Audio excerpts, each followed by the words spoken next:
โอกาสดีวาสนาล้นสำหรับตุนตายที่ไปอยู่กับอาจารย์ติ้งลีค่ำคืนผ่านมานี่ได้พบผู้ว่ากับการท่องเที่ยวจังหวัดโอ้โหมีฮอดผู้สื่อข่าวงานนี่ตุนตายดังกว่าเก่าแน่นอนสบายดี FC แฟนคลับทุกทานมาพบมาพ้อกันคลิปนี้มีเรื่องเล่าข้อมูลข่าวสารจากพี่น้องฟังสปปลาวของพวกเขาที่ไปเพิ่งผ้าอาศัยอยู่กับกู้ภัยไทยนั่นก็คืออาจารย์ติ้งลีหรือว่าเก่งกาจวงกาวงอยู่ทั้งกาลสินทานผู้ชมซึ่งในช่วงระยะ10 กว่าวันนี่ก็ปฏิบัติดีปฏิบัติงามเดินตามหลังอาจารย์ฟังคำบอกคำสอนเก็บเกี่ยวประสบการณ์เป็นระยะ10 ปลายกว่าวันมีหลายสิ่งหลายอย่างที่เห็นน้องตายพัฒนาหลายขึ้นตอนไปใหม่ๆกับบ่ค่อยนมบ่ค่อยไหว FC แฟนคลับก็ทักทายมาทางใต้คอมเมนต์ปัจจุบันนี้น้องก็เฮ็ดได้ดีพอสมควรสิ่งใดบ่ดีพี่น้องทั้งสองชาติก็พากันตำหนิติชมติเพื่อกอเนาะติเพื่อกอน้องก็ปฏิบัติได้ดีเฮ็ดตาม FC แฟนคลับเว้าโดยเฉพาะคืออาจารย์ติ้งลีบัญญัติการใช้ชีวิต24 ชั่วโมงแต่ละวันนั่นน่ะเนาะว่าชั่วโมงนี้ต้องเฮ็ดแนวใดชั่วโมงนั้นต้องไปแนวใดเฮ็ดตามอาจารย์ติ้งลีก็ค่อนข้างว่าประสบผลสำเร็จได้ดีพอสมควรเนาะแต่ว่ามือวานนี่ทุกคนหลายคนก็คงค่อยซอกหาข้อมูลข่าวสารเกี่ยวกับตุนตายกับบ่เห็นมิดเงียบเงียบเงียบแต่ว่าหลอนมากลางเดึกตอนกินข้าวแรงทานผู้ชมบ่คิดบ่ฝันว่าน้องมีโอกาสได้ไปพ่อเจ้าแขวงกาฬสินธุ์กับบรรดาสื่อมวลชนและก็ทั้งท่องเที่ยวจังหวัดกาฬสินธุ์ความจริงแล้วเนี่ยข้าเจ้าอยากจะพบอาจารย์ติ้งลีข้าเจ้ามีเวียกมีงานกับอาจารย์ติ้งลีดอกวันนี้อาจารย์ติ้งลีสัมผัสว่ามีตุนตายเป็นเลขาผู้นึงไปแล้วปัจจุบันนี่เป็นมือซ้ายมือขวาไปแล้วก็เลยพาตุนตายไปนำมันเป็นโอกาสดีที่จะได้ไปนั่งกินข้าวห่วมผ้าเดียวกับเจ้าแขวงคนใดธรรมดาซะที่ไหนทุกคนอยู่ในประเทศลาวนี่ยังไม่มีโอกาสที่จะได้เข้าใกล้เจ้าแขวงผู้ว่าราชการจังหวัดแต่มาอยู่ประเทศไทยนี่อยู่น้ำอาจารย์ติ้งลีนี่โอ้โหสิ่งใดที่บุเคยมีสิ่งใดที่บุเคยพบอยู่ในลาวตุนตายได้พบได้พ่อมีโอกาสเฮ็ดเมิดทุกสิ่งทุกอย่างท่านผู้ชมเดี๋ยวสิอ่านสู่ฟังเด้อเมื่อ10 ชั่วโมงที่ผ่านมานี่อาจารย์ติ้งลีได้ออกมาโพสต์เคลื่อนไหวเนาะดังที่เห็นอยู่ในรูปนั่นแหละทุกคนมื้อเย็นกับทานผู้ว่าราชการจังหวัดกาฬสินธุ์และกระทรวงการท่องเที่ยวจังหวัดกาฬสินธุ์ผู้ซื้อข่าวว่าซั่นเด้งานนี้พาน้องตายมาพบปะกับผู้หลักผู้ใหญ่ในจังหวัดและซิมอาหารพื้นบ้านจังหวัดกาฬสินธุ์เปิดประสบการณ์ตุนตายสายลุยข้ามแดนมื้ออื่นนี่คณะท่องเที่ยวจังหวัดและผู้ซื้อข่าวจะมาเยี่ยมชมศาลเจ้า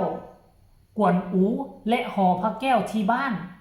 ปักมุดเป็นแหล่งท่องเที่ยวเชิงศาสนาและวัฒนธรรมของจังหวัดกาฬสินธุ์ป๊าดโถคือมือนี่แหละทั้งสื่อมวลชนนักข่าวทั้งการท่องเที่ยวกระทรวงการท่องเที่ยวอยู่ทั้งกระทรวงทั้งจังหวัดจะลงมาแล้วทั้งท่านผู้ว่าก็จะลงมาในมือนี้แต่มือวานนี่ก่อนจะลงมาข้าเจ้าก็มาล้มกันกับอาจารย์ติ้งลีก่อนว่าเฮาจะมาเฮ็ดแนวใดขั้นตอนเป็นแนวใดกิจกรรมตัวใดจะเริ่มก่อนก็มาล้มกับอาจารย์ติ้งลีซึ่งการล้มกันอยู่ในหั่นน้องตายก็จะได้นั่งเบิ่งการบรรยายของทีมงานที่เกี่ยวข้องเบิ่งไปน้ำกินข้าวไปน้ำได้ประสบการณ์เต็มความรู้เต็ม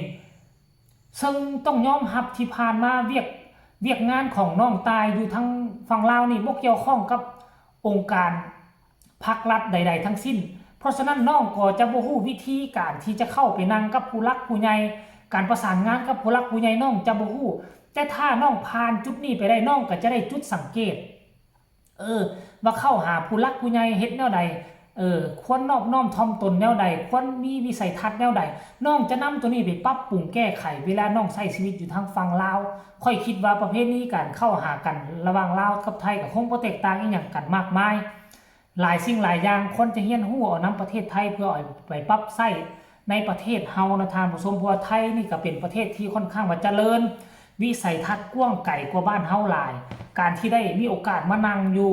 จุดนี้โอ้ยค่อยนี่นะชาติหน้าก็บ่มีโอกาสที่จะได้ไปนั่งอยู่จุดนั้นแต่ว่ากันแสดงความยินดีกับตุนตายก็แล้วกันเด้อแล้วมื้อนี้เป็นมื้อที่สำคัญที่สุดแล้วสาเหตุอีหยังที่ข้าเจ้ามากะดังที่ค่อยอ่านไปเมื่อกี้แหละข้าเจ้าจะยกศาลข้าเจ้าจะยกศาลเจ้ากวนอูกับหอพระแก้วอยู่บริเวณบ้านอาจารย์ติ้งลีนี่เป็นแหล่งท่องเที่ยวทางด้านศาสนาโอ้โหเป็นแหล่งท่องเที่ยวแล้วทีมงานที่จะมานะคอยต้อนรับคอยรับไส้ทั้งผู้ว่าราชการจังหวัดทั้งสื่อมวลชนทั้งการท่องเที่ยวที่จะมาทำข่าวมือนี่น่ะ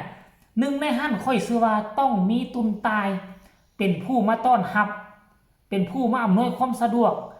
หนึ่งในทีมงานของอาจารย์ติ้งลีแน่นอนค่อยคิดว่าแบบสั้นนะท่านผู้ชมโอ้โหไผจะไปคิดคนหนึ่งคนบ้านนอกคนหนึ่งอยู่ป่าอยู่ดงอยู่เขาวิชาอาชีพก็เข้าถ้ำหากินไผจะไปคิดมือดีขึ้นดีได้มาอยู่กับเมืองใหญ่เมืองเจริญเมืองศรีวิไลเมืองที่พัฒนาแล้วได้มาพบมาพ่อผู้รักผู้ใหญ่ได้เข้าไปที่ห้องว่าการแขวงหรือว่าห้องว่าราชการจังหวัดสำนักงานได้เข้าไปแล้วมื้อนี้ได้มาพบมาพ่อสีหน้าค่าตาผู้ว่าราชการจังหวัดกาฬสินธุ์ม่องที่เพิ่นไปใช้ชีวิตอยู่ม่องที่เพิ่นไปเรียนรู้ทางด้านกู้ภัยโอ้โหที่สำคัญคืออาจารย์ติ้งลีตั้งให้เนาะตุนตายสายลุยข้ามแดนปะโถสายาใหม่ตุนตายสายลุยข้ามแดนและค่อยก็เชื่อว่าทั้งอาจารย์ติ้งลีก็คงจะแนะนำมาแหละอันนี้คือน้องนุ่งเด้อผู้ที่ติดถ้ำมาจากสปป.ลาวเพราะว่าไปใส่มาใส่ที่ทั้งอาจารย์ติ้งลีมักจะแนะนำคนนี้ชื่อว่าจังไหนมาจากใส่